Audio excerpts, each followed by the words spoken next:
रात को 2:30 शशिकांत के मोबाइल की घंटी बजी और नींद में ही उसने वह उठाया। सामने से उसे उसके फैक्ट्री सिक्योरिटी हेड राहुल की आवाज आई। वह डरा काफी हुआ था और सिर्फ 3 ही लफ्ज बोल पाया, एजोइक, फैक्ट्री, भूत, आत्मा।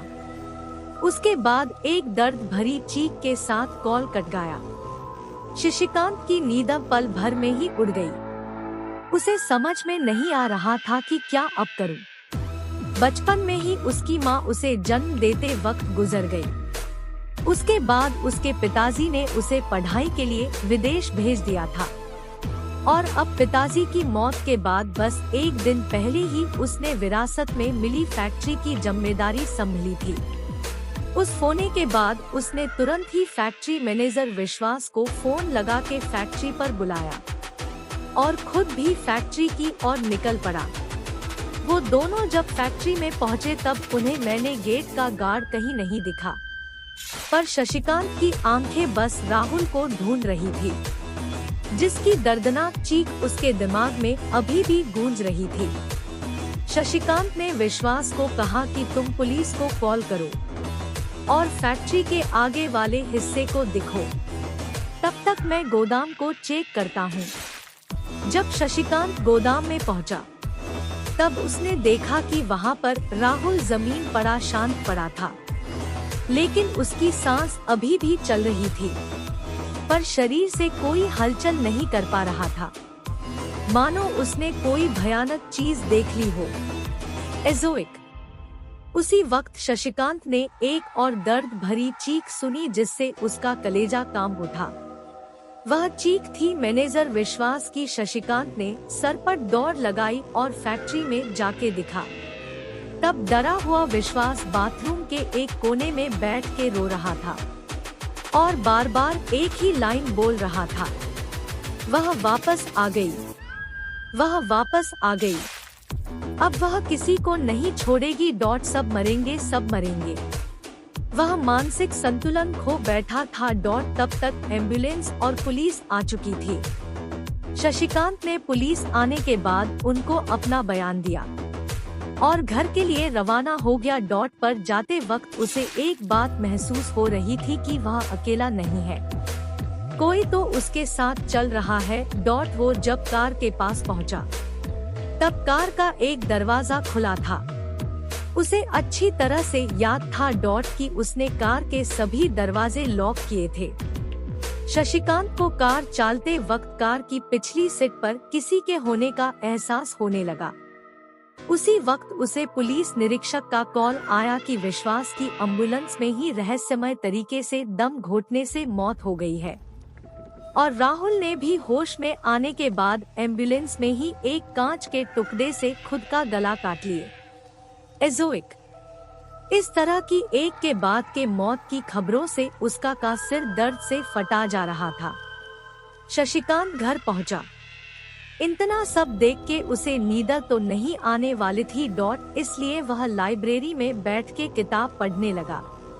उसे अचानक आसपास कुछ हलचल सी महसूस हुई।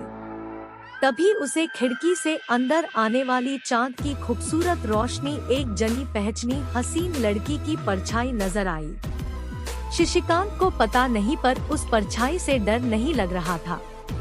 वह लड़की बोली, कैसे हो शशि? शशिकांत हकलाते हुए बोला, कौन हो तुम और मेरा पीछा क्यों कर रही हो? मैंने तुम्हारा क्या बिगाड़ा है? वह बोली, मैं वही हूँ जिसके साथ तुम्हारी बचपन की कुछ सुनहरी यादें हैं, जिसके साथ तुम स्कूल जाया करते थे, पूरा दिन हम साथ बिताया करते थे। क्या तुम मुझे भूल गए? फिर शशिकांत के जुबान पर उसका नाम आया, स्वाति। तुम और तुम्हारी ये हालत किसने की? फिर स्वाति अपनी कहानी बताई। वह बोली, मेरे पिताजी तुम्हारे पिताजी के फैक्ट्री में काम करते थे। एजोइक। एक दिन वह देर रात को पूरा हिसाब किताब निपटा के घर के लिए निकल रहे थे, पर जाने से पहले आखिरी बार फैक्ट्री के एक चक्कर लगाने के लिए गोडाउन पहुँचे तो उन्हें वहाँ कुछ नए बॉक्स दिखे। जिन पर कंपनी का लेबल नहीं था। उन्होंने वह खोल के देखे तो उसमें अफीम और नशीले पदार्थ थे। किसी की आवाज सुन के वह वही छुप गए तो वहाँ तुम्हारे पापा और कंपनी के डायरेक्टर आए। तब मेरे पिताजी को पता चला कि कंपनी में ड्रग्स का काला कारोबार होता है। उन्होंने पिताजी को उस रात पकड़ लिया और मार के कंपनी के पिछले गोदाम में दफना दिया। मरने से पहले मेरे पापा ने ये बात मुझे फोन में बता दी थी और जब मैंने पुलिस को लेकर कंपनी में पहुंची, लेकिन पुलिस भी उनके साथ मिली हुई थी। उन्होंने मेरी इज्जत के साथ खेलकर मुझे भी उसी जमीन में दफना दिया जहां पर मरे पापा को दफनाया था। और आज मैंने और पिताजी ने सबको खत्म करके बदला पूरा कर लिया है। पर हमारी आत्मा को मुक्ति नहीं मिल सकती, क्योंकि मेरे 6 साल का छोटे भाई विशाल का इस दुनिया में अब कोई नहीं है। वो अनाथालय में दिन काट रहा है। इसलिए मैं मदद के लिए तुम्हारे पास आई हूँ।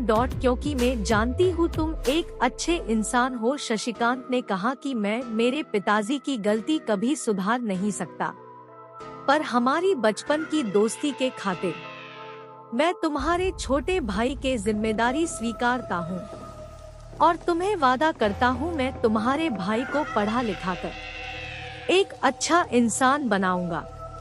उसके बाद स्वाति और उसके पिताजी की आत्मा को मुक्ति मिल गई। दूसरे ही दिन शशिकांत ने कंपनी के सारे गलत बिजनेस बंद करवा दिए। और उस अनाथालय से विशाल को गोद ले लिया। ऐसे ही दूसरे वीडियो देखने के लिए हमारा चैनल लाइक और सब्सक्राइब करें।